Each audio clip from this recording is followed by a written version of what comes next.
In the laws of nature, there is nothing impossible except that the state of your mind makes it so. It's marvellous they're intelligent enough to recognise that every so often I come up with some interesting, intelligent statements. Maybe if they weren't so daft, they would see all of it as interesting information. Cleaning up this planet is going to be a big job. If we're going to get the climate back to what we want, a lot of work got to be done. But one thing is certain, you need energy. That's important. Without John, I wouldn't be the man I am today. John changed my entire life. Turned it around completely. The man is the most honest, sincere friend that you could ever hope to have. He has tremendous stamina and has almost an unheard of ability to go without sleep. He operates on between, I think, 3 and 4 hours max. For 40 years I have been searching to find the clue to the Searl effect. But what it did for my mind, it stimulated it, motivated it, and turned my whole life upside down. I've met Professor Searl and his associates. They're nice people. Clearly they believe in the SEG and the effects that they're talking about. Basically, the design is a conventional generator. Searl, according to Searl, tapped into zero-point energy without knowing how he did it. Here we had something we couldn't understand. It wasn't doing what I wanted. That's what a generator wanted. The only person that I know of who has ever succeeded in making a Searl effect generator, which it was named by someone else, given that name by someone else, but the only person I ever know who ever made one is John Searl. The problem is the people, they want to see the disc fly. I think 69 to 71. The German TV sent a report in color, and there was shown a flyable disc. It was hovering in the top of the trees, I think 25 meters. The electron flow is accelerated to an extremely high rate, and it creates a vacuum around the device. And in that vacuum, you develop numbing cold. And numbing cold, as we know today, is a function of superconductivity. It also, which has not been known, a function of gravitational force. This thing wanted to fly.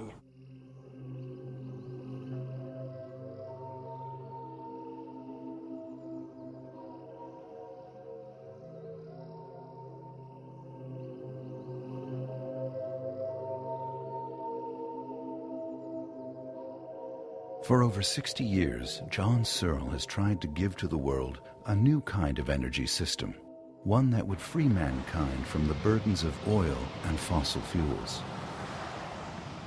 From his dreams as a child in pre-World War II England came an understanding of mathematics and magnetic forces that would change his life. From a childhood game of hopscotch came a new understanding of magic squares, a mathematical principle that is 5,000 years old. John Searl is deaf. His deafness is the result of beatings and neglect suffered as a child. But the isolation would serve his purpose. Perhaps this physical limitation accounts for his freedom of thinking. He could think laterally and not be bound by conventional rules taught through conventional methods that may have an adverse effect on the human mind. In his quiet universe, his experience would have a different effect, an unusual effect, a natural effect, the Searl effect. On his own, and without any real formal education, John Searl is possessed by an insatiable curiosity that would lead him to conclude that nothing is impossible except that which the state of your mind makes it so.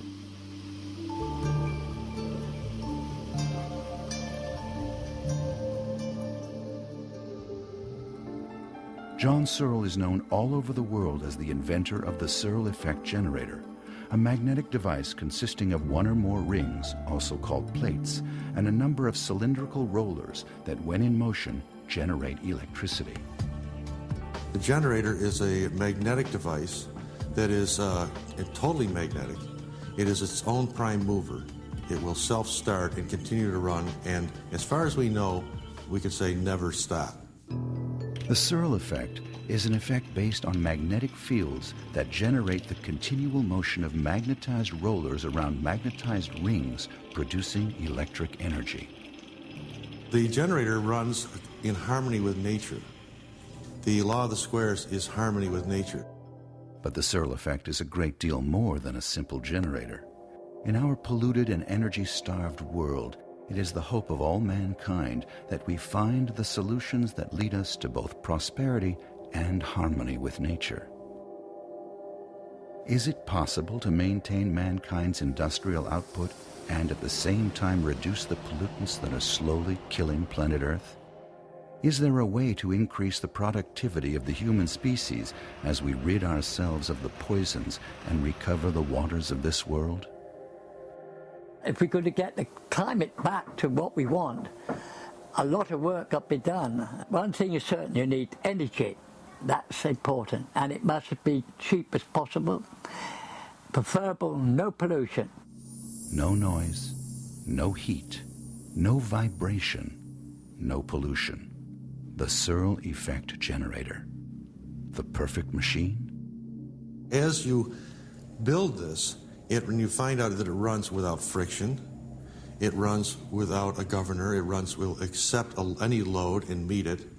It will dive down in temperature at one point if you build it correctly and actually levitate and actually lift off the Earth, developing its own gravitational field. When you see all these things and you realize that this is a perfect machine. It is an entity. It's the closest thing to a living thing that man can make. Does John Searl have the answer? Is John Searl's invention the point of impact between the question, what if there is a machine that could save mankind, and the answer, the Searl effect generator? People say, well, you can't do this. You're going to upset the entire world economy. The whole economy is based on oil. We have, and it works, they're saying. Well, it works very well for the people who are running the economy, but not necessarily for everyone else. I still maintain that it will not ruin the economy. It will be a very strong paradigm shift, much the same as the shift from horse and buggy to automobile. Surely this point of impact would produce energy of its own, human energy, emotional energy, joy, relief, hope, wonder, or perhaps the darker side of human emotions, greed, hate, and jealousy. All these years I've learnt one thing: you can't trust anyone with this technology. They want to steal it. And any worker seeing this and find out how it works could sell it to another company for millions. Because this, too, is the Searl effect. John Roy Robert Searl was born at the Downs, a workhouse, a place of disgrace in Wantage, England, on May 2nd, 1932. Ironically, that same year, Werner Heisenberg of Germany was awarded the Nobel Prize in Physics for the creation of quantum mechanics. Put simply, quantum mechanics is the study of the relationship between energy and matter. In particular, the relationship between electrons and photons, the area in which the actual Searl effect takes place. It's photons. That's the role of grounding their energy to the coil. It is simply throwing photons out. That is what you see trapped in the magnetic field around it. John's father, Robert Henry Searl, and mother, Violet Gertrude Maud Pierce, would have 2 more children. John's sister Iris would arrive in 1934, and his brother Peter came sometime after. Robert claimed that Peter was not his child, and one evening he just never came home. Violet was abandoned, and soon after would be sentenced to jail for neglecting the children. A warrant was issued for Robert, but he was never found.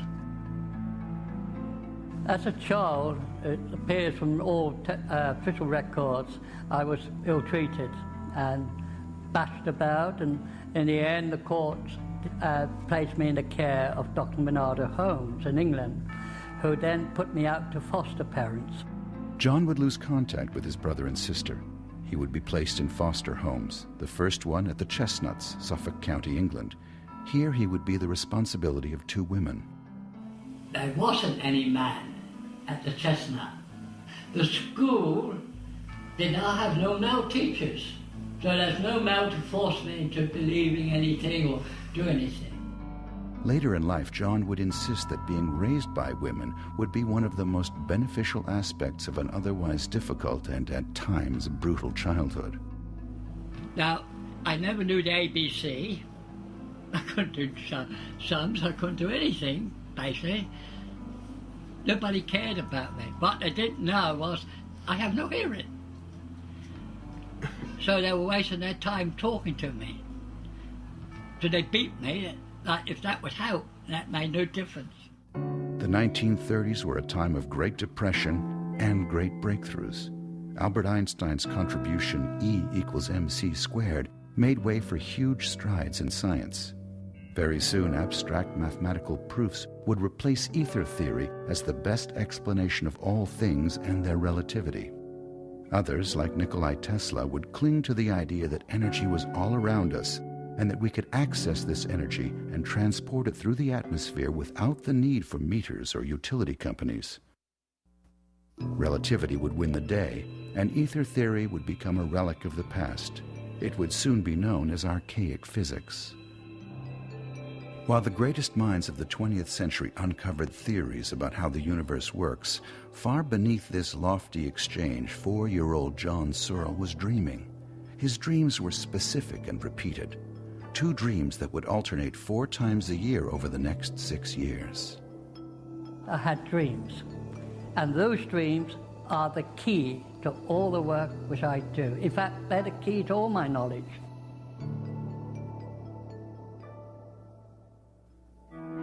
The dreams were actually recurring nightmares that frightened John as a boy. He would remember them, but not understand their meaning until the right time. You wake up screaming. My mother said that's the devil. That's my foster mother. So she'd give me a good belting to belt the devil out of me. He finished his schooling at Thorndon Infant in 1942. He then entered Secondary School in Suffolk County, England. John would leave Suffolk County in 1944. He was transferred to Russell Coates Naval School in Dorset. There he trained to take his part in the war effort. By 1946, the war was over. John left naval school. He got his first job at British Rewind's electrical repairs and boarded at number 30 Crawley Road in London. That was the first job I was given by the Dr. Menardo Holmes. They placed me there as apprentice for electrical engineering. This would be the turning point in the life of John Searl. The Searl effect is developed from the law of the squares, and it is from these squares that John Searl developed his generator and flying discs. But it didn't stop there. Over the course of his lifetime, John Searl's understanding of the squares would be used by him to explain all aspects of life in the universe. From DNA to relativity, from single-celled life to the human being, from transportation to construction of buildings, the squares could be used to understand everything. When I took up my training as an apprentice electrical engineer, about the 3rd day I was presented a docket to take to the stores, and I saw this tube with a small tube buff. I asked the foreman what that meant. He said, that's 2 squares. So I said, well, what is 2 squares? So he draws 2 by 2, show me 4 squares. 4. And I said to him, it doesn't make sense to me. What on earth do we have empty squares for? If it's a square, there must be some value there. You can take a square, if you run the numbers in normal, 1, 2, 3, 4, 5, 6, that is uniform in. But when you total them up, each row, each column, each diagonal, you'll find they add up different. Putting numbers in random. we come up with a uniform output. Every line, every column, the two diagonals come out precisely the same. Random numbers in squares will produce a uniform total. John Searl would soon call this the law of the squares, nature's way of achieving order from chaos. This led to Searl's revelation and gave meaning to his recurring nightmare. At the age of 14, I looked at my dream. It's a game you all probably know. We call it hopscotch. The first dream, as I call it, is going to school. On my way to school, a 1.5 mile walk, I would pick up all the children, and just before we get to the school gate, we have what we call a hopscotch patch on the road itself. And it consists of 3 squares, 4, 5, then the odd one 6, then 7 and 8. Now, it's always that type of pattern, and there's a reason for it. I obviously been playing with all the children. It's now my turn. I've reached the point where I throw the pebble in square 3. I have hopped to square 2. My left leg is firmly on the ground. The right leg is now up in the air, about to move across square 3, where the pebble is, into square 4. Suddenly, all the children vanish.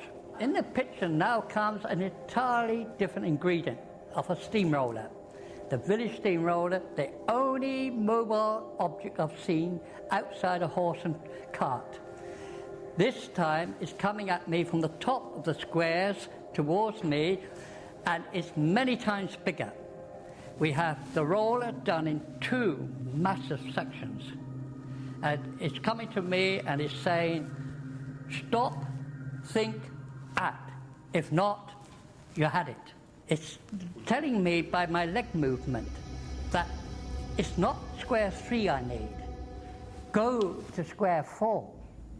It's square 4 that you've got to calculate out the ingredients. Here is the story of how to do it mathematically. And of course the dream was telling me everything I wanted to know. But I had to find those answers. I had to relate what the dream was saying to what I was trying to do. So it was a slow, tedious job. And of course I got the sums wrong on a number of occasions on the start. From those numbers, John Searl had the exact amount of each ingredient in the rollers and rings of his generator. Now, every one square represents a quantity of a material. And that's very important. This is precisely how I developed the SEG. So I copy nature in every way. I work at trying to think how nature's doing it, and then produce this object. The first recurring nightmare had become a dream with meaning. Searl's revelation continued with his second recurring nightmare. This time it relates to what I'm doing on the way back from school. Here, my job in the evening, after I changed my clothes and had a meal, I have to put the ladder up to the loft, the shed, open the door, get the straw, go and bed the hens down for the night. Now, when I get up this ladder, which is many times longer than normal, the door opens, and now instead of bales of straw stems are laid out as struts of a structure. I am now standing towards the middle part of all this structure. Then suddenly the rim is blazing away afar, so massive that no one could put it out, and it's all around me. But something says, have no fear. You'll be lifted out from the center of that flame. John would interpret the second dream to mean that the device would be circular and have many struts moving out from the center to the rim. Climbing the long ladder meant understanding the infinite combinations of numbers in squares. Then he would break through the trap door and be at the center of the ring made of straw. The fire meant that there would be great energy at the rim of the device.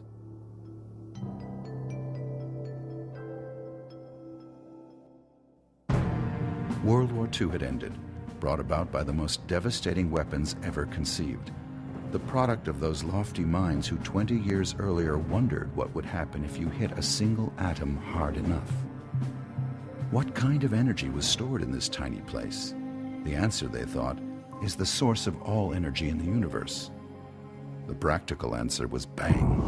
In fact, the biggest bang mankind could ever devise. Einstein opened the door a bit further. Like most people, they come up with a wonderful formula. Einstein did. And then he stops at that and says, there's no way you can get this massive energy out of an atom.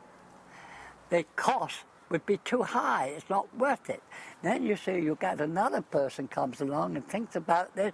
Oh no, just bump it with a proton or a neutron. His job at British Rewinds introduced John Searl to some of the vocabulary he would use the rest of his life. Words like volts, ohms, amps, and watts. The first job that really got the dream moving. And it was a simple task in Gray's End Road at the British Rewind Limited, where I was apprentice, and my job was to learn to strip motors, strip the coils, measure them, and count the turns, and then remake a new coil and put back, and the rotors as well. So I came into connection with motors for the first time, electric motors. By 1946, John Searl had a different idea. How could this energy be tapped without smashing the atom into bits? His idea was a completely new generator design. We didn't call them Searl effect generators then, but we were just trying to produce a generator to run the house lights on. Something simple, because I felt that the big generators at the power stations were a waste of money, would present to us vast pollution problems in the future. So the whole idea was to get something simple, not difficult to produce, and produce electricity. Basically, the design is a conventional generator as far as how it looks. You've got a magnet passing by a coil, and all generators of electricity are based on magnetics and coils. You can pass a coil by a magnet or a magnet by a coil, but that gives you your deflection in the electron flow and the force in one direction. I already knew most of the fundamentals. What I was doing here was trying to get rid of the petrol engine or other devices to turn the generator. That was the objective. This led to his first experiment conducted at home on a kitchen table with his landlady present. So what do you remember? I remember here we must have had the house here because I'm looking at the distance at the end of the road. And then it was this side all right, and I think it must be in this area. And it's gone. The first model that was built by John Searl at the age of 14 and a half, after receiving some inspirational dreams, was assembled on a kitchen table with his landlady's permission. And he put it together and then started to load it as a generator. So let's put a light on it. Let's put a cooker on it. Let's put an iron on it. Let's see what it'll hold and how much it'll do before it bogs down, heats up, and burns up. Of course, that was a bad thing to do, indoors.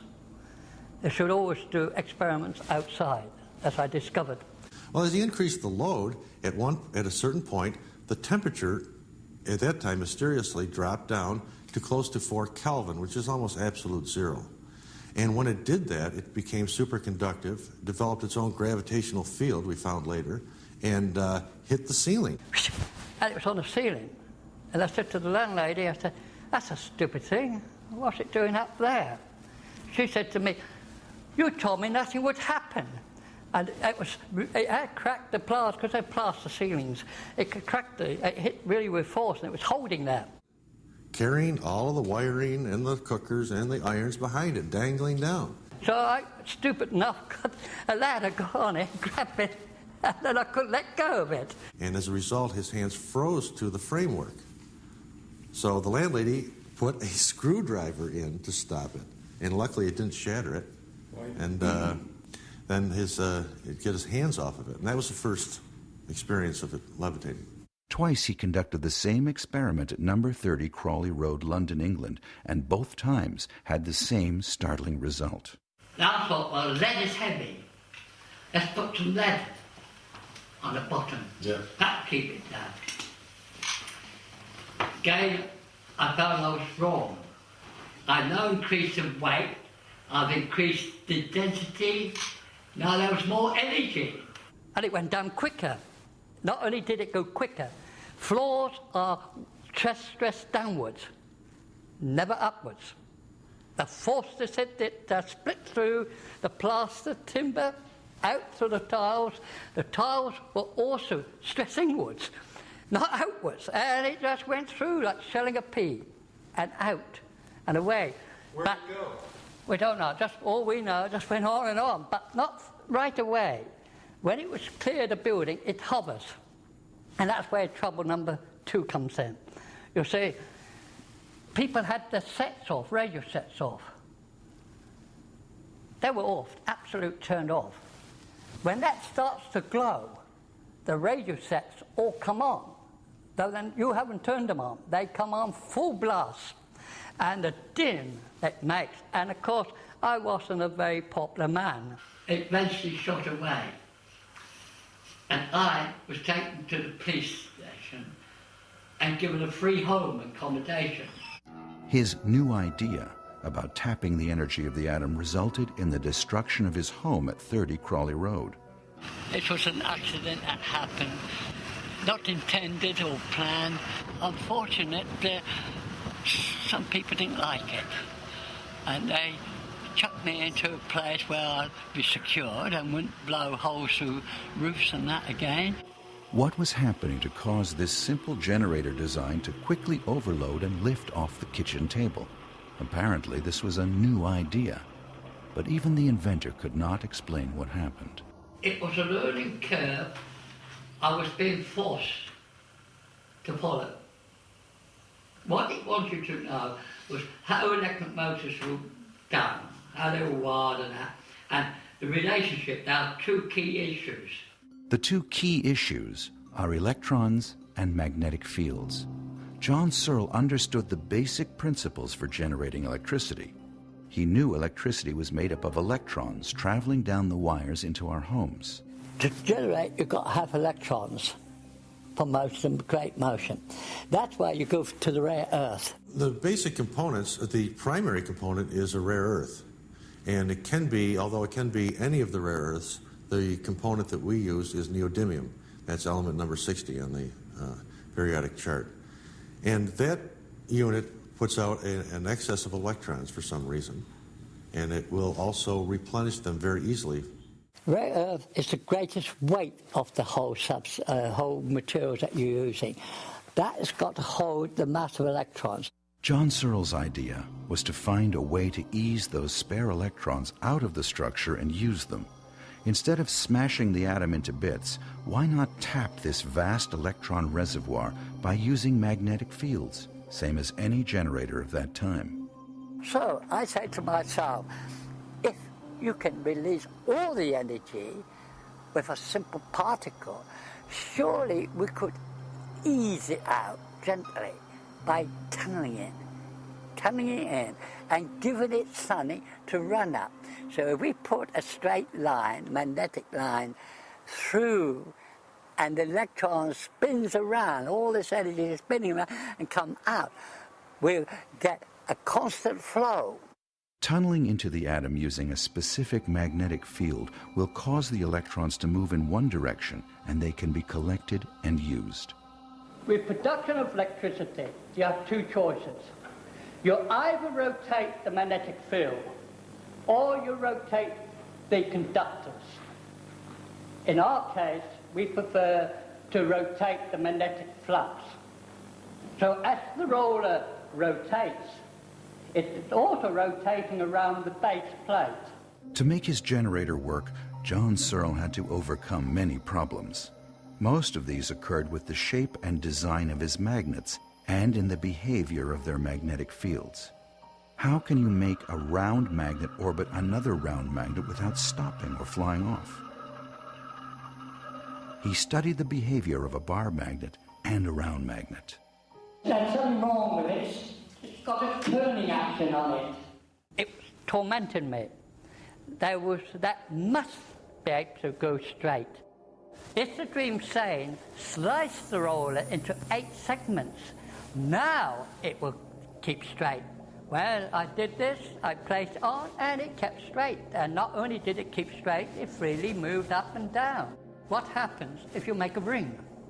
He knew magnetic fields could be impressed or printed on certain materials using a magnetizer, a device common to shops and factories that use magnets, such as British rewinds. The question that baffles scientists is why, when 3 was on, they just run round and round. The picture here was there was 2 states involved here, and of course there is. The 2 states referred to the 2 magnetic fields printed at right angles to each other. Both the roller and the plate had independent magnetic fields, one vertical and the other radial from the center to the rim. Clearly, the magnetic field was completely different to the magnetic fields we knew of. For some reason, why they were different at the time, I had no idea. The intersection of these 2 fields produces a wave that carries the roller around the ring, although this wave was unknown at the time the phenomenon was present. So we got fields at right angles. That's why the whole thing moves. If you have got 2 fields, it won't move. Now the 2 key issues for the production of electricity were present in a totally new generator design. The electrons were available in the rare earth material. The magnetic fields induced the roller to run on the plate. We didn't even know what the field looked like till a few years ago in Germany when we remade a segment. I said, well, let's have a look at this field. And we dusted it with very fine iron dust, shook off the surface. Do you know what that looked like? A bicycle wheel, exactly as it was laid out in the shed in the dream. That is the field that makes this work. Any other field won't work. That field does it. So we know that the magnetic field can be set to perform functions. Quite different to what we were taught in my day at school. And I think we're only scratching the surface of magnetism. Was this thing a generator? It created an extremely high voltage, but John Searl had no control over it whatsoever. With each experiment came a new set of questions. I was only looking for a generator, but it obviously was a generator that wanted to fly. So I had to put a body to it. There was no sense of just throwing it away and forget it. It was to put a body to it, hoping that that would solve some of the problems. The unit that went through the roof at 30 Crawley Road was crude by comparison to later models. 1946, just before Christmas that last one was done, so I had a good Christmas. What came next for John Searl would be a lifetime spent on the study of this phenomenon, soon to be known as the Searl effect.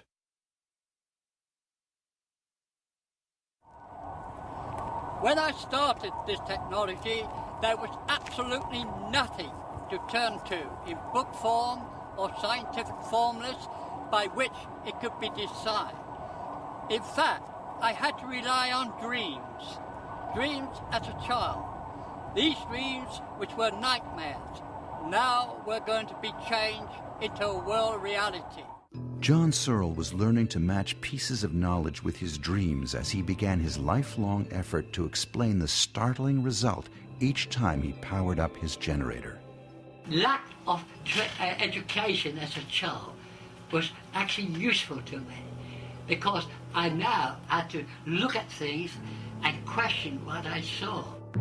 In 1950, he enlisted in the Royal Air Force and was stationed at an airfield in Suffolk. By 1952, John Searl was back in civilian clothes. He boarded at the home of George Haynes, a terminal cancer patient in the West Midlands. He was a very highly religious person. He was dying of cancer, and he said he wouldn't die in hospital, he'd want to go home. Every night I went up to his bed at 8 o'clock to listen to him, telling me about the Bible and that, and then he'd ask me what my interest was, and I told him about this. He said, John, If you can make people look up in the sky, he said, because they're always walking with their heads down, I will pay the cost of doing it. So he called his son up and said, on Wednesday, take John down to Wednesbury to the government sales, market sales of government equipment. Get everything he wants. Here came the first real opportunity to build his generator as a flying disc and observe the phenomenon. So we got the shed, cables and all the sort of bits and pieces one needs to do some experimenting.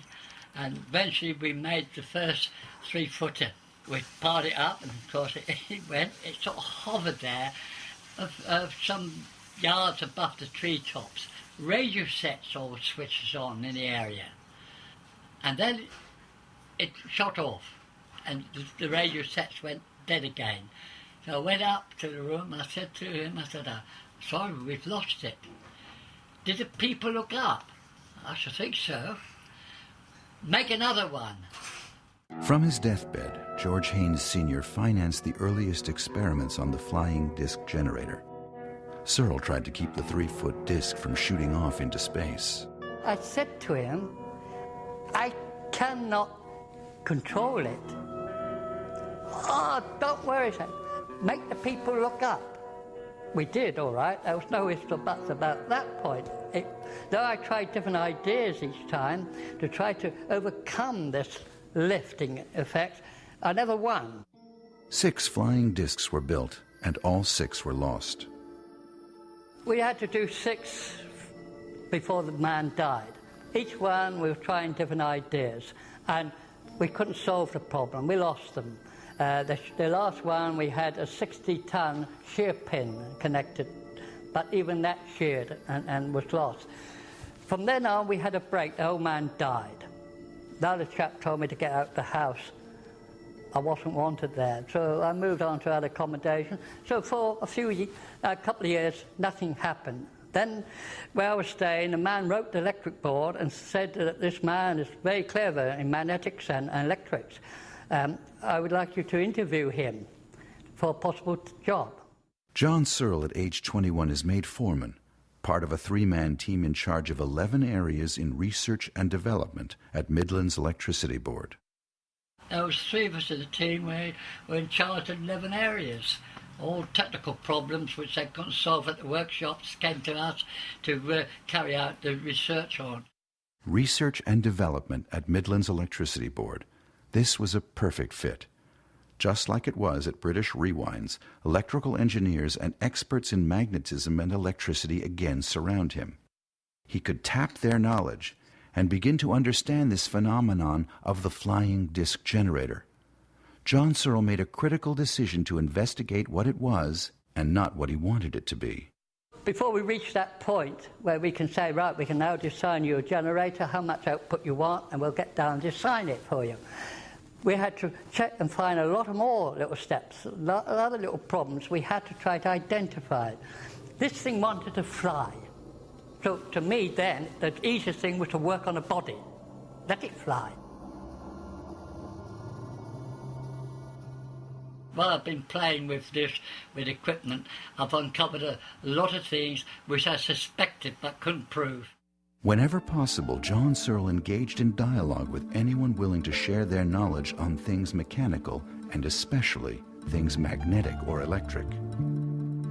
In March 1953, Searl married Doris Shirley Foster. They would have 6 children. Family life would be difficult. He was consumed by the phenomenon of the flying disc generator.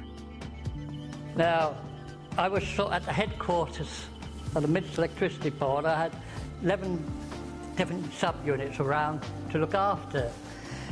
Because I started talking in my spare time about this effort. And of course, everyone was laughing at me. One day the boss heard all the news. He come into me and he said, John, you're here as a member in charge of 11 areas.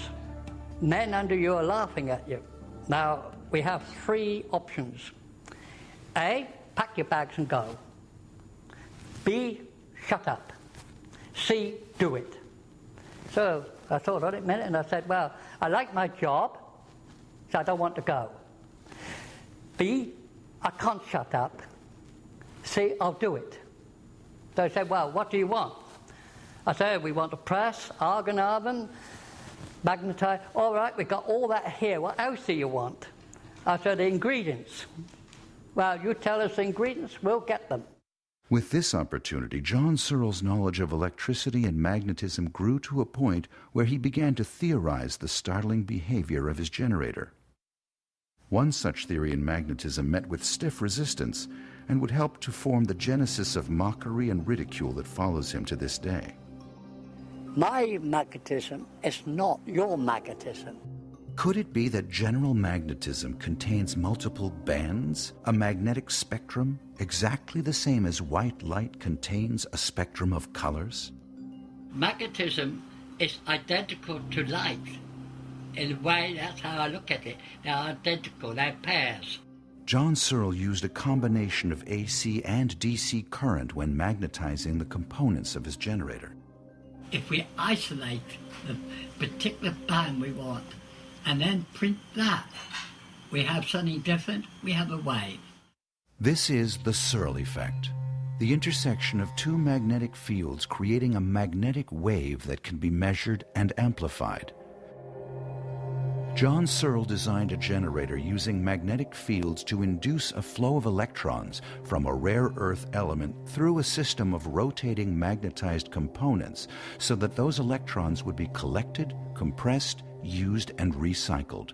Magnetic forces and electrons in motion, the two key issues necessary for the production of electricity. Here I am.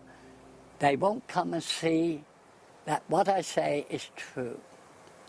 There is a condition where you can get a wave in a magnetic sense, like a wave, a sine wave, and they act as a river. Now they're stationary until reaction effects takes place, and to do that you have to set a cylinder on it, magnetize, and then that wave goes into motion. Now the roller place on that field, it floats. We know it cannot touch that, it's too dense with energy, so it'll float. So we got something floating there, then if this wave is moved due to reaction between this plate, this roller and this plate, then that wave is going to carry that regardless. So the roller maintains still its constant height. Though it's now running many times faster, it does not fly off. The magnetic field is holding the roller tightly to the plate. At the same time, the electrons moving through the layered elements are collected and compressed on the surface of the plate, lifting the roller and creating space between the roller and the plate. So the roller flies round and doesn't roll round. As it moves, the field is being rewritten all the time. So the field never diminishes. It cannot diminish because a magnetic field is in constant running order. The energy or electrons moving through the system recycle. The rare earth element attracts new electrons that also move through the system and recycle. Because of their negative charge, the electrons compress, causing the drop in temperature and creating the energy field that radiates from the generator. In 1956, I was soldering. I had to produce another unit, and this time we wasn't powering it up. I wanted to try to meter up things to see what the oscilloscope was showing me. And it was accidental that when I took the hot iron to solder the wire on, I couldn't solder it. Something from the machine was cooling things faster than you could heat them. That was accounting for some of the behavior of those early models. Counted for why, when I got a hold of it, I was stuck to it. John Searl created a generator design that became a superconductor, producing extreme cold and incredibly high voltage that caused it to lift off the ground. But could he control this flying disc generator? In the late summer of 1954, he left Midland's Electric Board and moved to Berkshire near Pangbourne.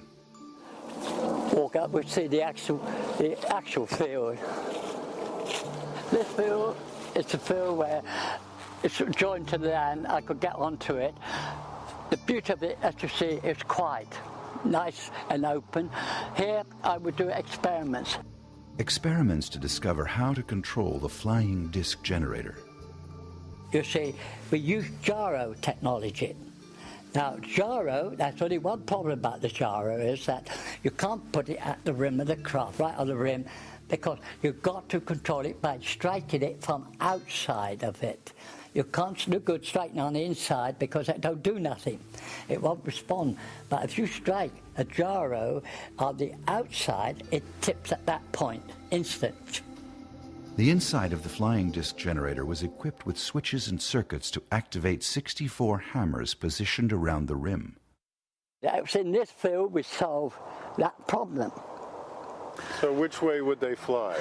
Down this way, or over the trees and around. It depends whether it's late evening or day. If it's daytime, we go over the trees. When it starts getting dark like this, you could run up and down this. The chance of vehicles coming up there was very unlikely. John Searl's time here was short. By 1955, he moved his family to 17 Stevens Close, Mortimer, Berkshire. But now he could control the flying disc generator. And I haven't been here for a very long time, but that was where my early days experiment was done. That's before we used Warminster area for the big work.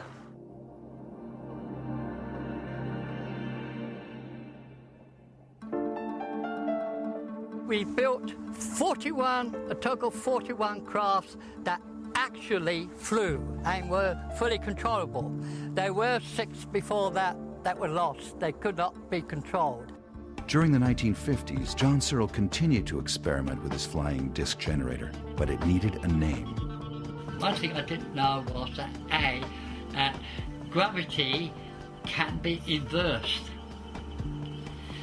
No scientists ever had come up with that idea.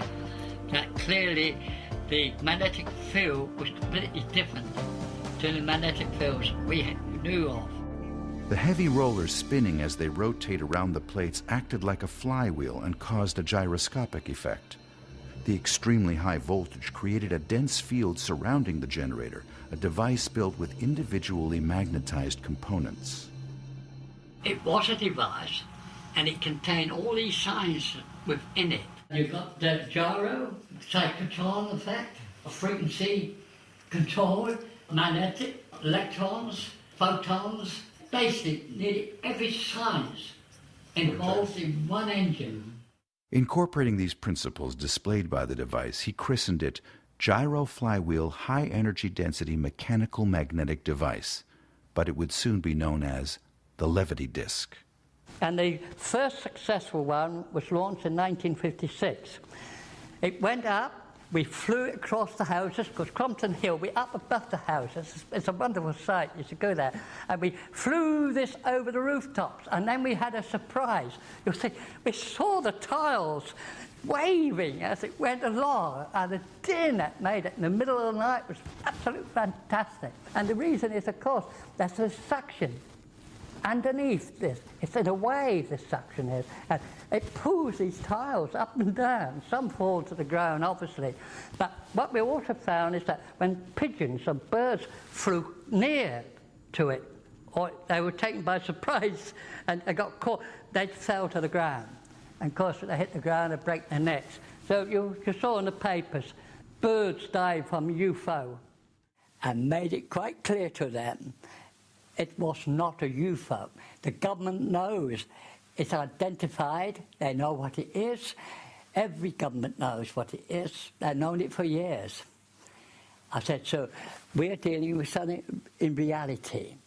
By 1956, the first team of investors agreed to fund John Searl and the research on his Levity disc.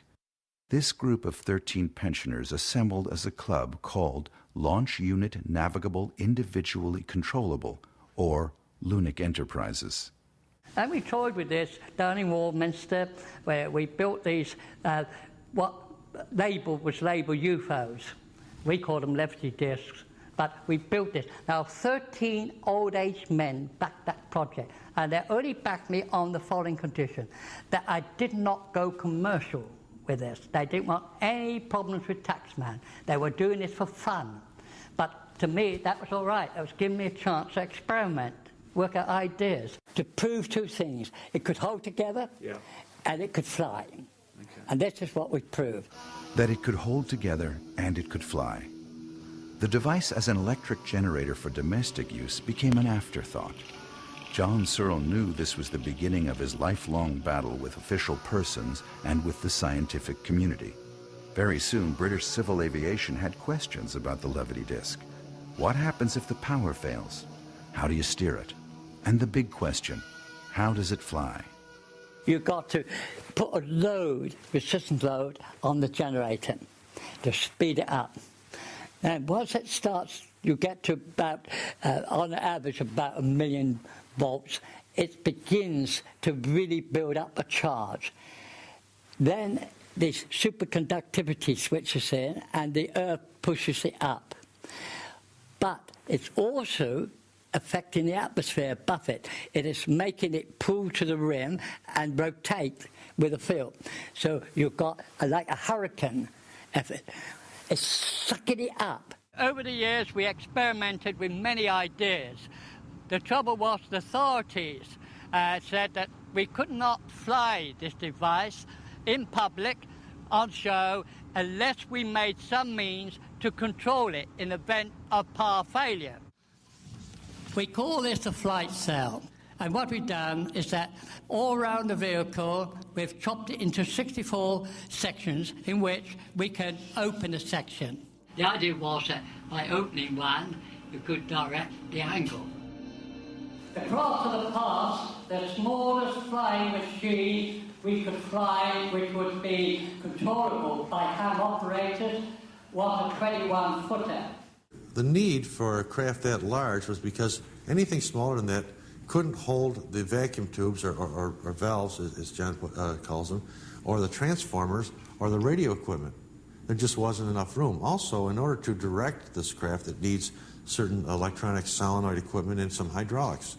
In those days, we had to use very large bottles, big heavy transformers, big chokes. They all take up a mass of relays. And there was a GPO type. They were very large. So we're looking at a massive weight. 64 flight cells at the rim of the levity disc could be opened or closed independently, changing the energy flow, which caused the disc to tilt and turn, to accelerate or stop, to gain or reduce altitude. Signals to the flight cells were sent using ham-operated radio. The command signal was always preceded by a coded radio signal to prevent outside interference. Ham operators, and I must admit that without their help, this could not be done. You have to have some signal coming from it to be able to trace it. If you have a series of ham radio operators that are willing to help you. And the professor did. John would call them and tell them when the unit should be, when the disc should be over their position, and then it also emitted a beacon so they could triangulate on it, and then make a course correction that he would tell them the code to use. So they would give a frequency code to the ship. It would make a course correction if needed to go wherever he wanted. And he had a whole network of hams all across the world. I used 1,200 cycles for my transmitter carrier. That's why the authorities came after me when they saw the transmitter I was using on television. Yeah, it was military. We got to confiscate that. That's illegal. You have no rights to that.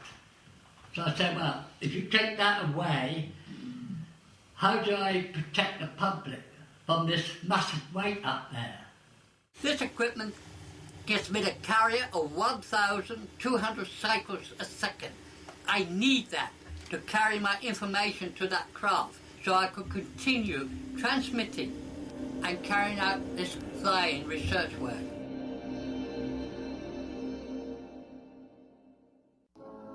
Although he tried, it was hard to keep the levity disc secret. John Searl saw a future that would want to take advantage of his generator and levity disc. It's the flying side that brought the money in. Yeah. In 1968, we reached the greatest height we ever done. The generator could be used as a power source.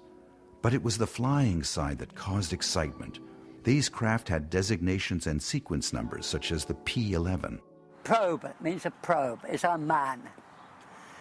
PM if it's a manned vehicle. These first ones we did were all unmanned. In his growing library, John Searl kept extensive records of his generator and levity disk. Among these documents are calculations and descriptions of experimental flight tests, some of which survive today. These are photos and excerpts from the original record of the P-11 launch on June 30th, 1968. We have carried the P-11 weighing 10 hundredweight to a position clear of the overhead high-voltage lines. The sun is shining, but it is not pleasant. The wind is cold and a force of 8 is blowing. We shall attempt a full launch and run at 1500 hours Greenwich Mean Time.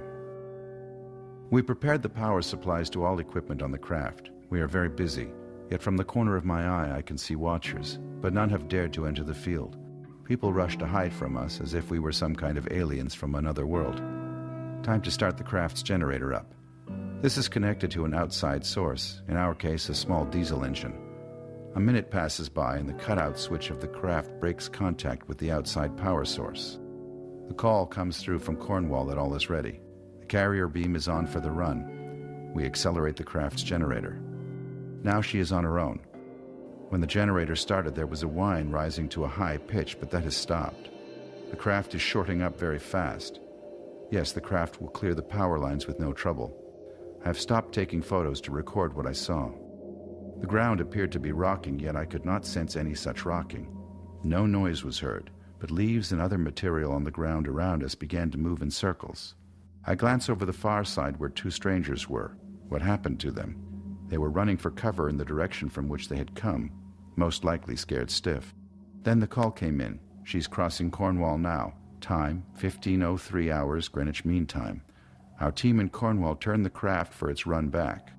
The P-11 was over Cornwall 3 minutes after launch, a distance that would take 4 hours to travel by car. She climbed at rates of up to 1 mile per second, and during that day rose to heights of 15 miles above the surface of the Earth. We went over to the launch point and found that all the small undergrowth had been pulled up with the soil and had left a scooped-out effect where the craft had stood. Another problem we must solve is this pulling up of Earth on liftoff and this burnt ring mark effect. We found that it does tend to mark the ground. The reason for this is that there's an iron content in the ground. It is this iron that's been pulled up, and it pulls that surface of ground up with it. Instead of having the rare earth on the outer layer, put it on the inner, reverse. So, of course, it solved it just in one action. Instead of having a magnetic field focusing to the ground, it made a donut shape around the vehicle. The field now is a very small C field around the rim of that craft. Results is no focus to the ground, no ground distortion occurs. The other problem often presented in my case when scientists speak about my work is that it ionized the air around the craft. This is not true. There is no air around that craft. There's a magnetic field, there's a gap, a vacuum between that and the rim, and it's the photons which is discharged, trapped by the magnetic field, which gives it the glow. The P-11 was a great secret success story, a beginning to a new age which promised that one day in the future, man would travel by this method into space. Was it secret? It was supposed to be, but only the media was allowed to come and watch. First, we had 400 scientists that were also allowed to come who downed it. What they said was this: it could not support itself, let alone fly. So I said, right, we have now tested 40 different structure ideas. I'm going back to the one I originally proposed. You are invited and the media to come and watch, providing you do not disclose where the work is done. Sunday Tidbits came and watched the flight test. Then we had the News of the World come, because they'd seen it. We want to see this disc. At St. John's Hall in Mortimer, Berkshire, England, scientists, the press, and the public were invited, as he demonstrated his technology and declared his intention to build a manned craft. This was the hall in which we used to hold our first Sunday of each month shows. This is the hall that was known as St. John's Hall. That's the stage which I used to stand on to deliver my lecture. The audience would sit here, as press used to be at the back. When we had a load of press come to make mockery, we had the curtains brought. I stood there. We had the national anthem played there, so they all had to stand. All these people came to make mockery. At the end of 10 hours, the press came up to me and said, "We have never seen a man stand there, talk for 10 hours without looking at any references whatsoever." So I replied to them, "When you speak from the heart, you don't need papers." John Searl may have spoken from his heart, but by 1969 his message played to a world that had witnessed American astronauts Neil Armstrong and Buzz Aldrin returning safely to Earth, having walked on the moon, the single greatest achievement in history. The media made the Levity disc a sideshow, and John Searl the original urban spaceman, a crackpot, the flying saucer man. Few would take him seriously. The merits of his generator design as a power source were lost in his single-minded effort to prove his Levity disc. The press and the publicity grew. There must be thousands of newspaper articles, television footage, and there were thousands of people who came and they filmed, they took pictures. That was the type of publicity we had. And there are many books on the market written by many writers that include my work. We had BBC regularly each month for nearly 2 years, would come and update the people. First, they would take them back to what happened the last month. Then they would say, "We went down to the woods today, and this is the progress. The structure of the Demo 1 is now together, and the housing is going in that will house the power unit that will lift it into the skies at this point." The Demo 1 would prove that electromagnetic flying discs were not only real, but represented the future in power and transportation. In 1968, John Searl formed the NSRC for this task, the National Space Research Consortium headquartered in his home at Mortimer, Berkshire, England. Scientists and the media were invited to watch the Demo 1 being built outdoors on a piece of land loaned to him for this purpose. This is the voice of John Searl during the construction of Demo 1.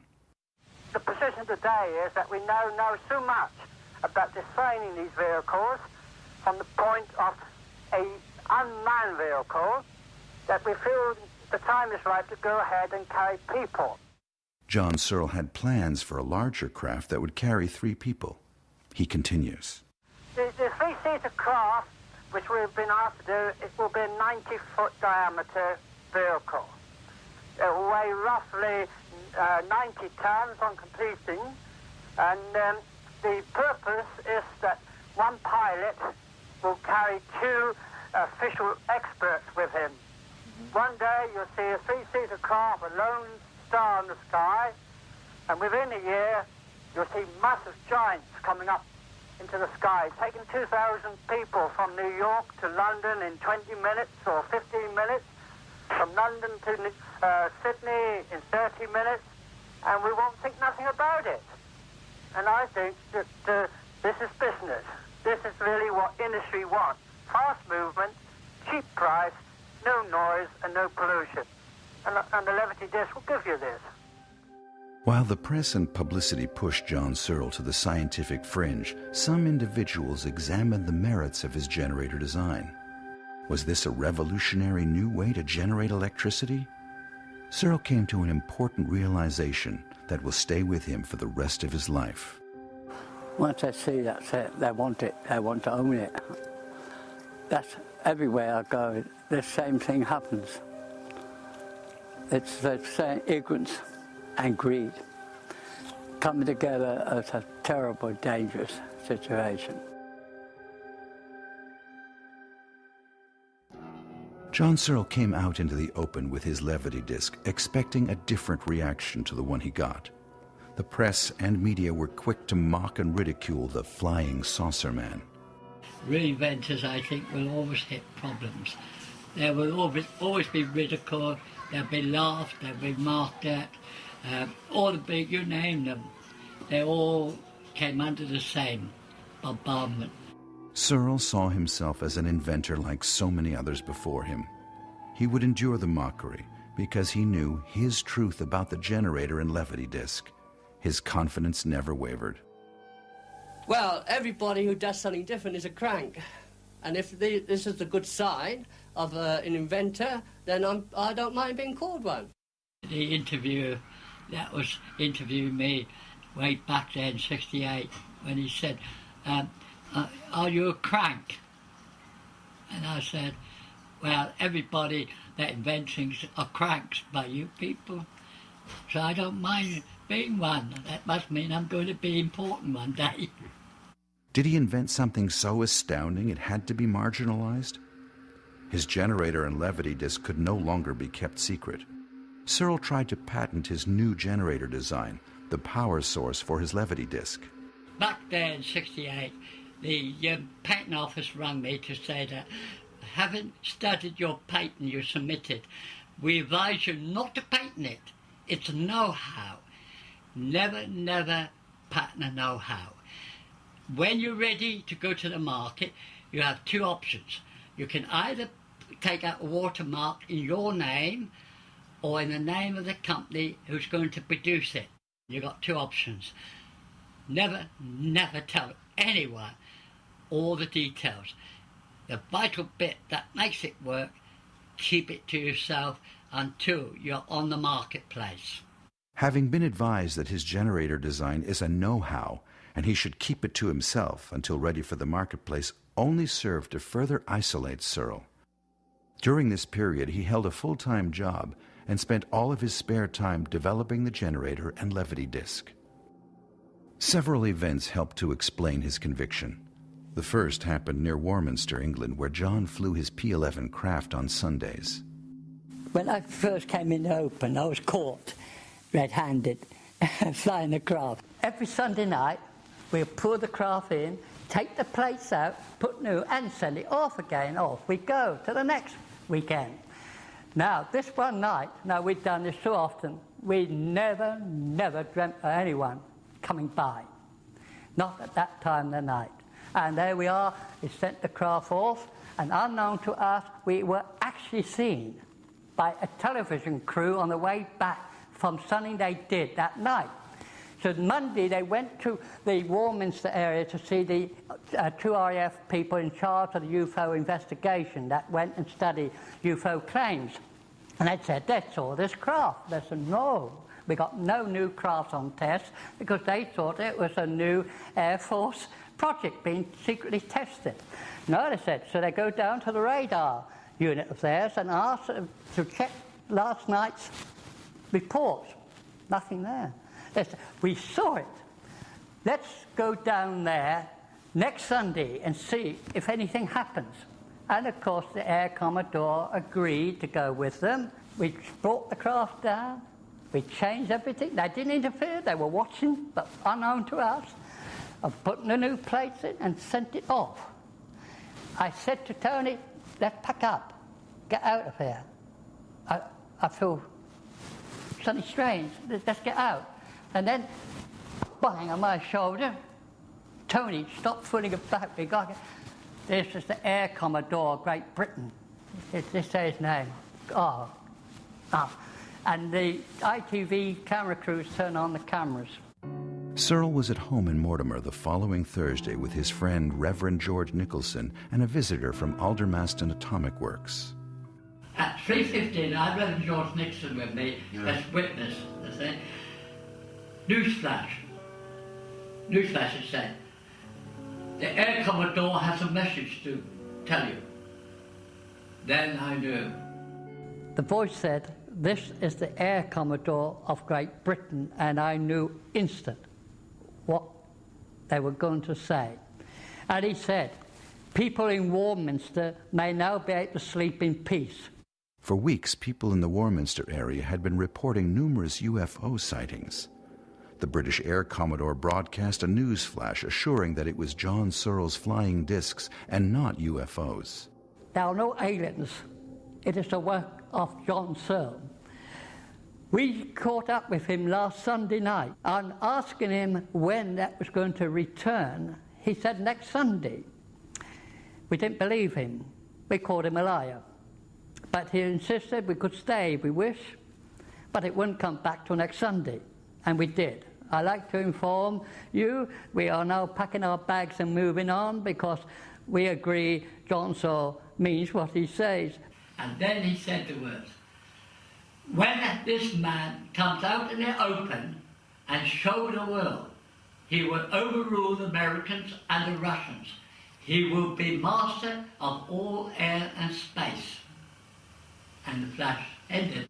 After the news flash, the scientist from Aldermaston Atomic Works insisted Searle turn over his levity disc. The scientist, just like that, give it to me. I said, no. So he pokes me again and said, give it to me. I said, no. So he turns to Reverend George Nixon, pokes him and said, make him give it to me. He said, I can't make him give it to you. What you're offering him? Nothing. It's about to keep a lot of people employed and he will get royalties from the work done. So Reverend George Nixon said to him, it's not royalties he wants cash now. He said, all right, so you're not giving it to me. I'll stop everyone helping you, then you'll give it to me. And he went off. A month later, checks started to come in from Australia, Japan, because the news had flashed all over the world about this Air Commodore catching me.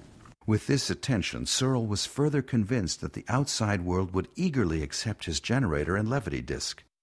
The activity around the building of Demo 1 drew the attention of Dr. Arthur Kane from NASA in the United States.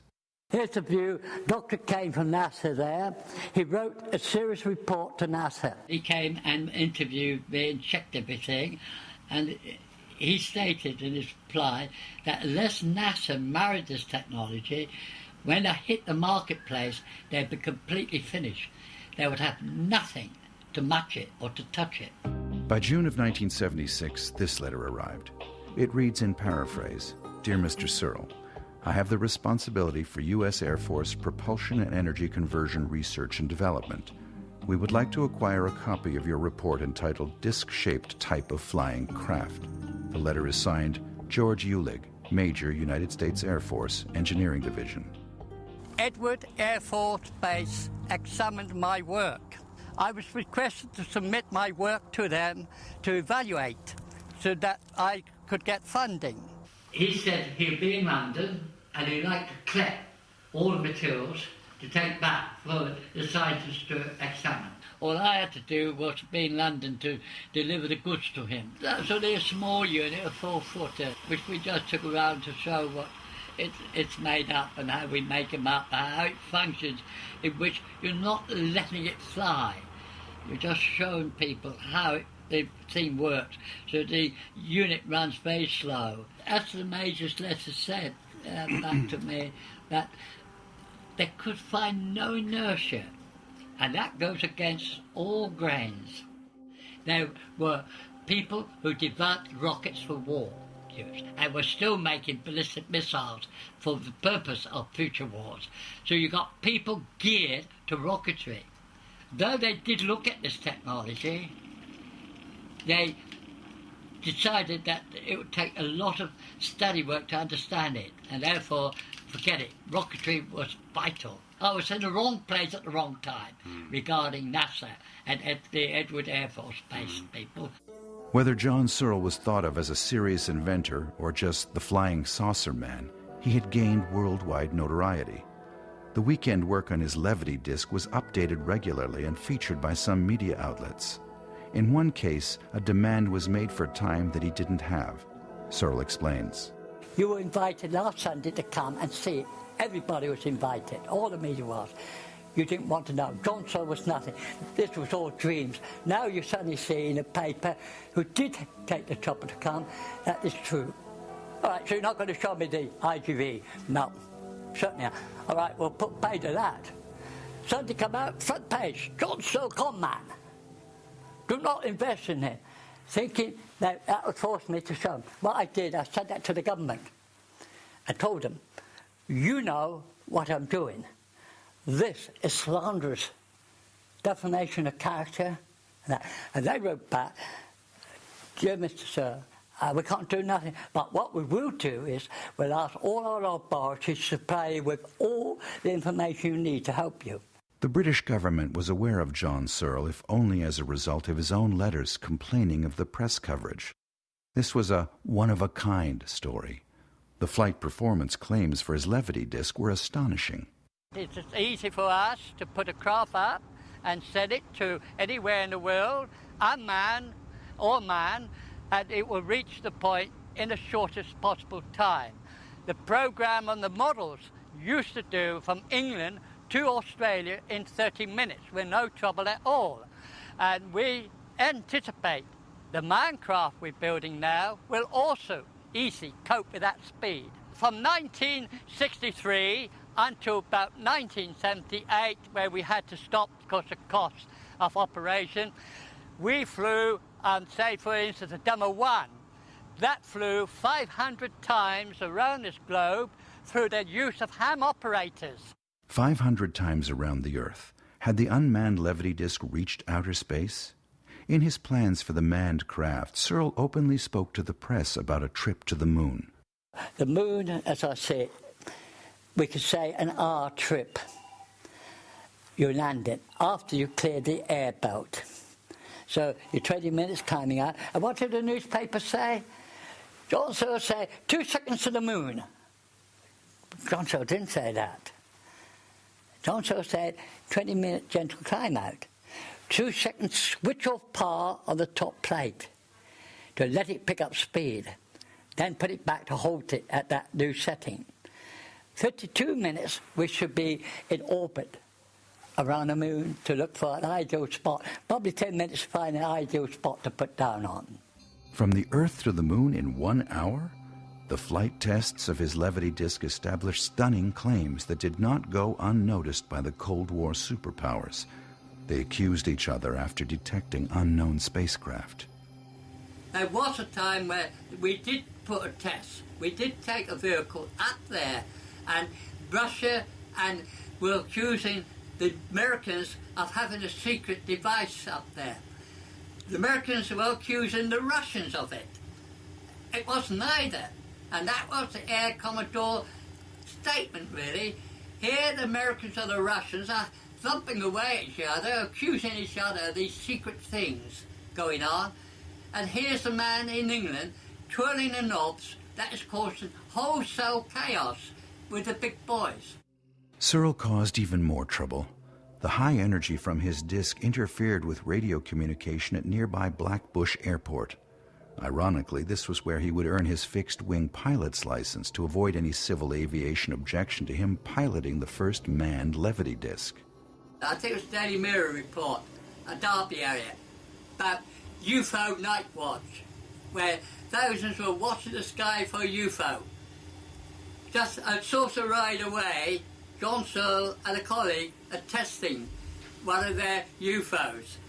The press rang me and said that Blackbush Airport said that they have phoned you up and asked you to remove your disc from the airfield area because you're blacking out the radio.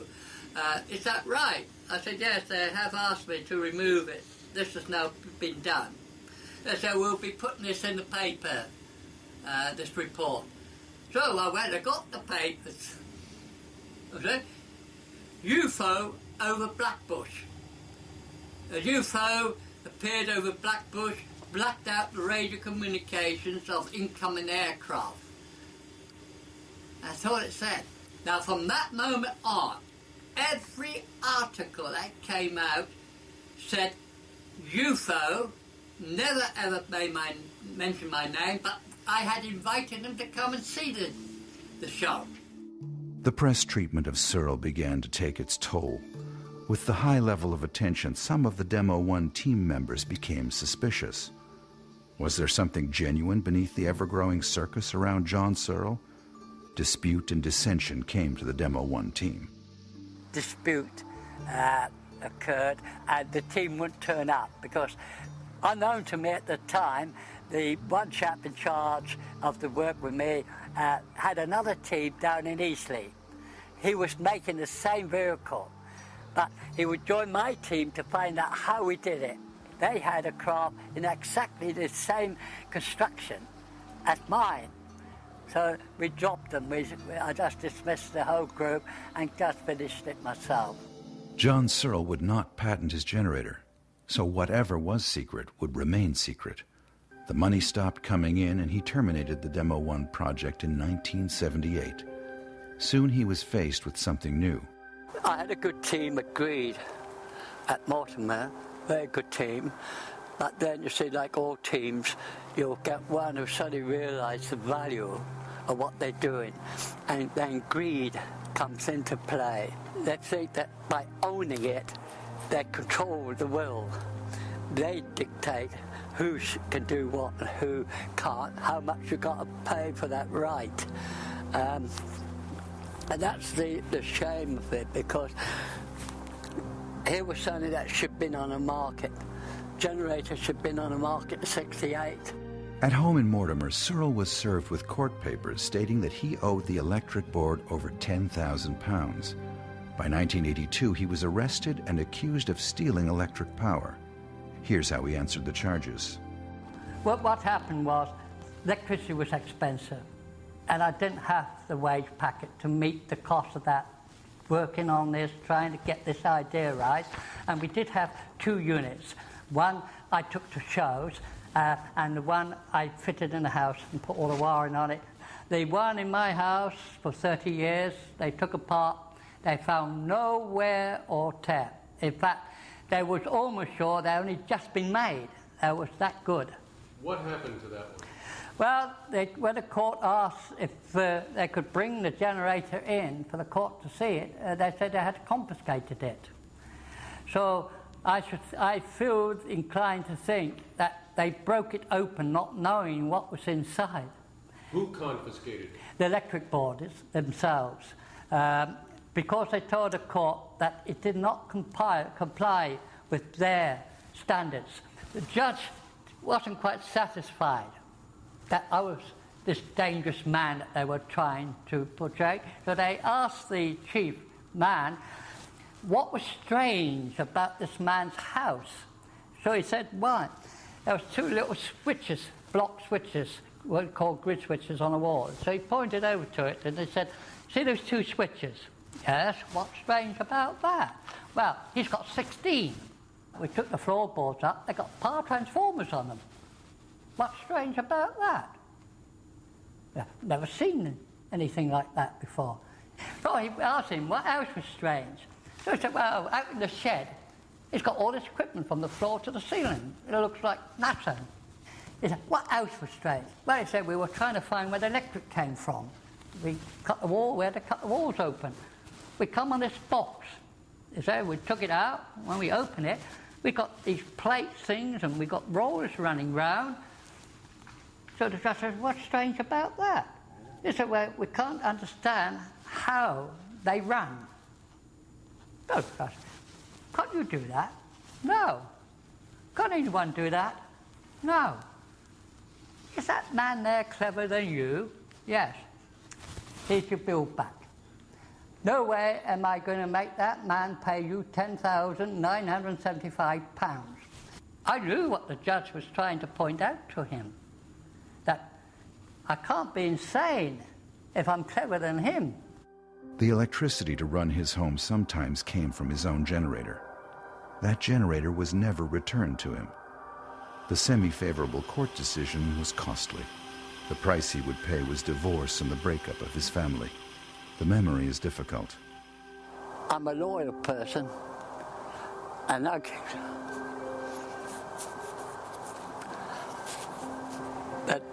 I wouldn't walk out unless pushed out. Only the work kept me going. John Searl sacrificed his family in favor of his invention. He left his home and disappeared into the Midlands of England. The only consolation came in the form of recognition for his commitment to his generator. Professor Shinichi Siki from Japan suggested the name that would stay with the generator to this day. You are the finder of the technology, so it ought to have your name to confirm you are the inventor. So they suggested it be called the Searl effect generator. Searl effect generator is simple. Just call it SEG. When I look at it now, it's a shame that the amount of stuff that was lost, because there was about 101 volumes of records of everyday work, photographs that were taken by people that sent me copy, press articles. These have all vanished over time. After the court case in 1982, John Searl walked into obscurity in the Midlands of England, taking nothing with him but the secret know-how he had refused to patent. His extensive research library, records, documents, all equipment, and his family were left behind. Very little has been recovered. He had this, he had that. He showed no evidence. He said things were destroyed by fire. We've heard that story many times before by people. A load of crap. I don't believe a word the man says. That is the standard thing. 4 years later, in 1986, Searl was found and asked to return to his lifelong work. He had lost nearly everything, but here was the chance to tell his story and prove his generator with a more scientific approach. He was a man that hunted for 2 years to find me. And when he did find me, by luck, that he contacted somebody in America. Oh yes, we just spoke to him. He's in the Midlands. So they gave him my address and he came up and he said, if I come back, I'll put £2,000 in to get you started. For the next 15 years, John Searl lectured all over the world. England, Australia, Scotland, Canada, and the United States, to name only a few. Crowds were sometimes shocked to discover he was still alive, but eager to hear him tell the story of his generator and flying disc. In Germany, 1989, he was awarded the honorary title Professor of Mathematical Structures of Creation and Energy. I was well known. I was known by people like Sir Freddie Laker and other people like that. I met princesses. We talked. They enjoyed every minute with me. John Searl had become Professor Searl, and an aura of mystery had formed around the flying saucer man. But where are the witnesses? There are plenty of witnesses around, but there seems to be a problem. They do not like to come out in the open. They've read too many books about men in black breaking in, destroying their homes, burning their property, and FBI and things like this, breaking in, stealing this, stealing that, and they're frightened. They're dead frightened. Is the Searl effect generator so profound a device that it would change everything we know? Perhaps Searl's refusal to patent his secret was working against him. This is Richard Veer Compton. I worked with John. I was responsible for converting ordinary 250-volt electric drills so that they would run on 12 volts, so we could cut up the timber rather than using hand saws, and we could speed the process of building the disc, the 30-foot disc. Ken Pirelli turned up at my doorstep and told me about Searl. I went to see him and saw what he was doing, was rather amazed that he was building a disc in somebody's garden. So I thought, well, this could be fun, let's see what happens. And of course, very soon one began to feel that nothing was really going to happen. If nothing would happen, what was it that captured Veer Compton's interest? Well, basically, the Searl effect was meant to turn the ether, which is all around us, which contains energy, and tap into this energy, which has euphemistically now been known as zero-point energy. And various other people who followed Searl's footsteps have also potted around, and they've tapped into it by mistake. At his home in Mortimer, Searl had been arrested for stealing electric power. Veer Compton had visited Searl years before the arrest and remembers the switching over to the Searl effect generator. He said what he was going to do was to switch the Searl effect generator on by cutting off the electric power, and it would then be running on the Searl effect generator. Well, as I said before, and I keep using this word, the jury is still out as to what John actually did. Were the puffs of smoke and mirrors? Did he switch a straightforward inverter to inverter on? Was there any dip in the voltage? As far as we were concerned, 1 minute the lights were on, and the next minute the lights were still on. And there was no dipping, there was no fading, there was no bleep.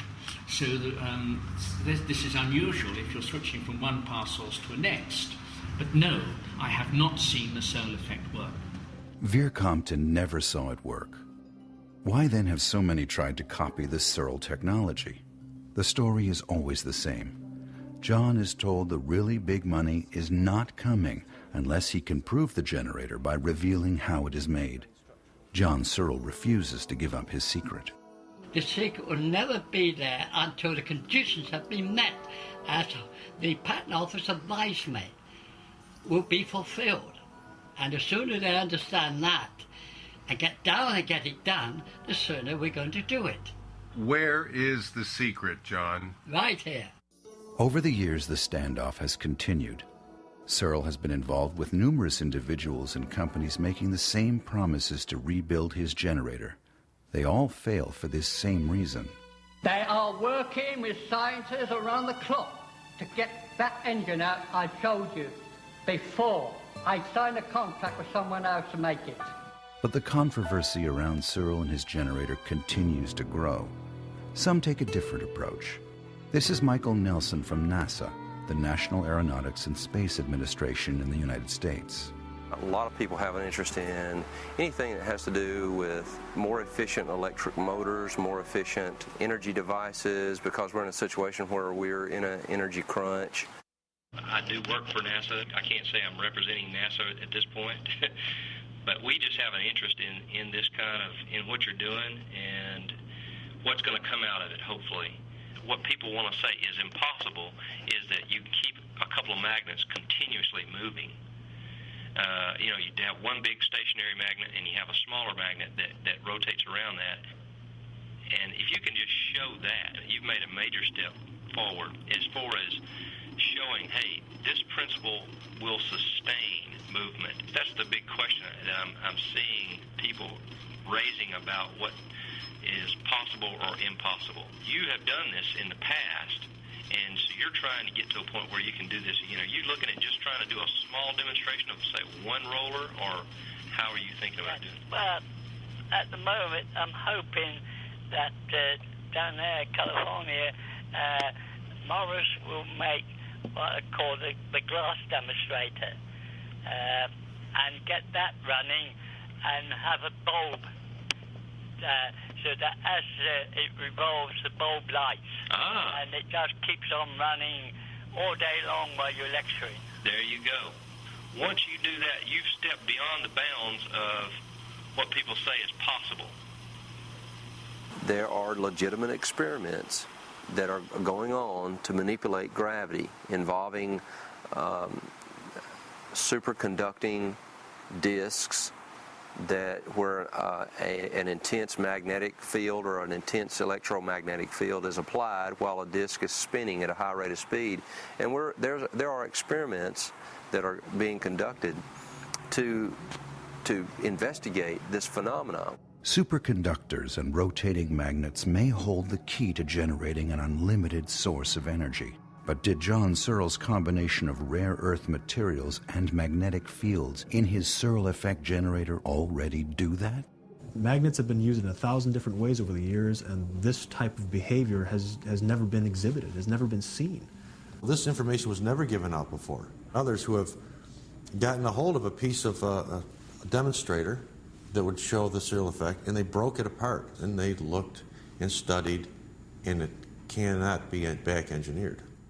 The SEG experiments, the initial ones that Professor Searl talks about, occurred at the height of the Cold War. If this technology was viable, and he says that military people looked at it, if the technology really is viable, it would have been irresistible to the military. Whose hands the technology go into is the problem.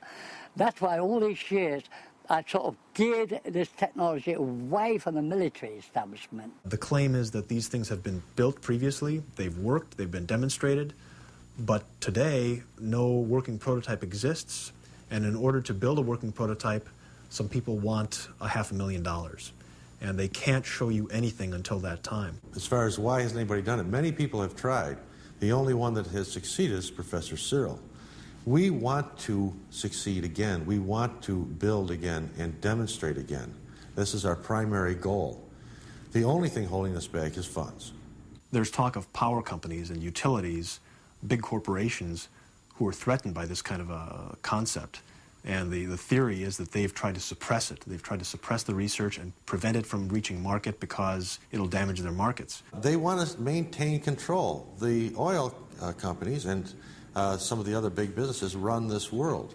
Unfortunately, they run most of our governments.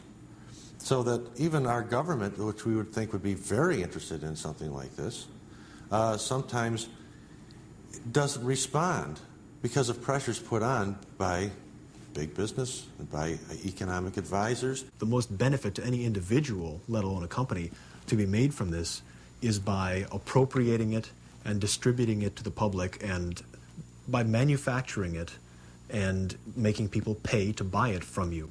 Taking out a patent, copyrights, whatever you need to make yourself or your company the source for something so profound. You would be the richest man in the world very quickly. Now, if we give them a method where they can produce electricity at the cheapest method with virtually no input, I think that they would like that and go along with it and want to develop it themselves. Once they see that this device is going to be a fact of life, they will try to cash in on it. Maybe there are people somewhere researching this type of thing, but it's pretty obvious that nothing, no hard evidence really has turned up yet. The effect was well known in the scientific community. It was compared to, it was alluded to. This is much like the Searl effect, or this is a lot like the Searl effect. So he was used as a base point, and not somebody that was off the wall. If you can prove the technology, if you can demonstrate the technology is functional, that it really works, all the questions will be answered. People can't argue with success. They can't argue with what they see right in front of their own face. I can understand why people would have difficulty in understanding it, because it does take a great deal of effort to make sense of it technically. Fernando Morris, an electrical engineer and computer specialist, is responsible for the most credible attempt to rebuild the Searl effect generator. We have something here that needs to be investigated, and really that's my role. I am a technical investigator of the SCG.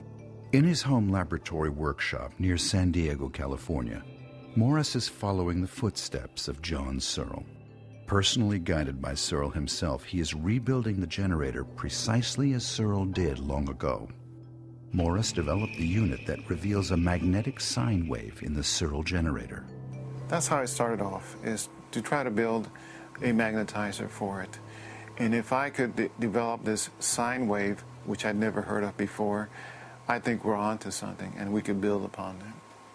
Now that is proven, repeatable, and I've got the unit to do that. It's a process of magnetizing the rollers and the plate. And when you develop sine waves on it, what you're in effect, you're developing a motor. And that's essential if it's going to be a viable device. That's exactly what I've been saying since 1946. There is a waveform in a magnetic domain on that metal. And the scientists say impossible. Morris has invested his time and considerable personal fortune into this effort. After years of studying Searl's books, trying to decipher their meaning, and endless question and answer sessions with the man himself, what does he know that assures him Searl is right?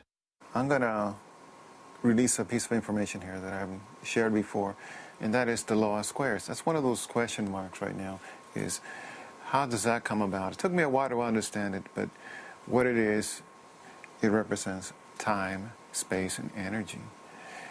And what it says, it's in a random state. That's not useful energy. But what John has done is he has transposed that matrix so that the output is uniform. And within nature, uniformity means resonance. So if you can resonate that random energy, you got yourself an electric current because electrons are the only things that are free to move on metal. So what we got here is a converter of random energy into electrical current. And that's the brilliance behind the machine here. Is not only was John able to decipher his matrix, but he was able to make it into a workable device, and that's the SEG. Morris's mock-up of the SEG needs an outside power source, just like Searl's original back in 1946.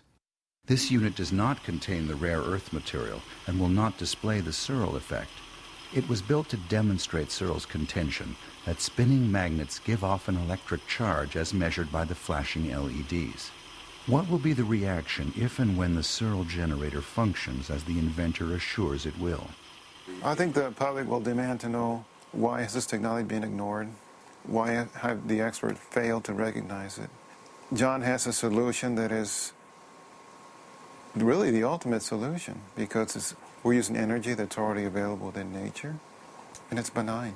I think we have a wonderful opportunity here, and it's a shame it hasn't been taken advantage of. I mean, John has been struggling to get this technology out for years. John A. Thomas Jr. wrote a book about Searl, then formed a corporation with him in 1996. DISC, Direct International Science Consortium, for the purpose of rebuilding the Searl generator. Thomas's study of the Searl effect has convinced him beyond any doubt that Searl is telling the truth. The funding that was done for all of this work originally was done by individuals that wanted to see this done, all private. No public money was put in. People in this country and in London, in England, all around the world have been lied to. They have been told that this can't exist or doesn't work. Every Sunday, Professor Searl would go out and physically demonstrate a craft going up into the air in front of a whole crowd, and there was no admission. Here is the craft, here it is in the air, this is what it does, and they didn't believe it. And they shunned him and called him and classified him in with UFO people and fringe people, and he's showing you. My God, there it is. And the United States has not heard of Professor Searl. They don't know who in the hell he is. The people of this world have been offered this technology in a refined form, usable, since the early 50s.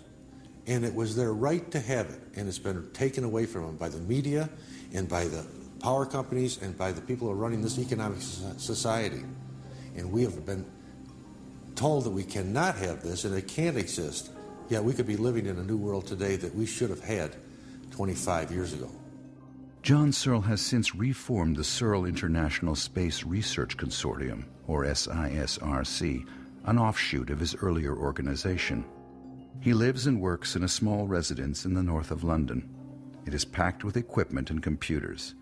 Visitors come from all over the world and are mostly welcomed by the man with a wary eye. All my life since that lesson, I see this everywhere. People are more impressed with lies than the truth. I can't, because I'm talking from the heart, the truth of what I know and what I do. But the proof that everyone wants to see is the generator running. It's not enough that Searl has written thousands of pages in his books, volume after volume, demonstrating his knowledge of magnetism and the tremendous scope of his work. It is a standard problem. Here is something that is not confirmed in print, technical book. It has to be confirmed in print.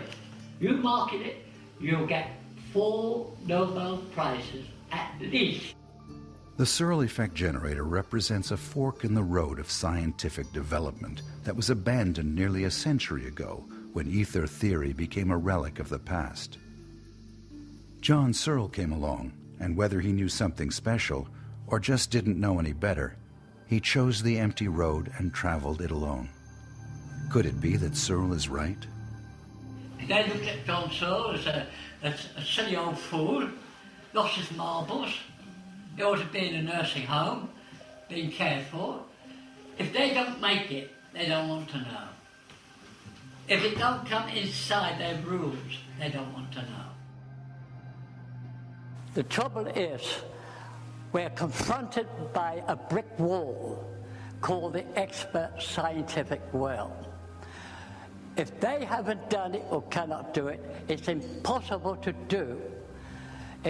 All these years, 1964, we were at a peak, we were demonstrating, and still the scientists say it's impossible to do. Really? Well, we're going to show you.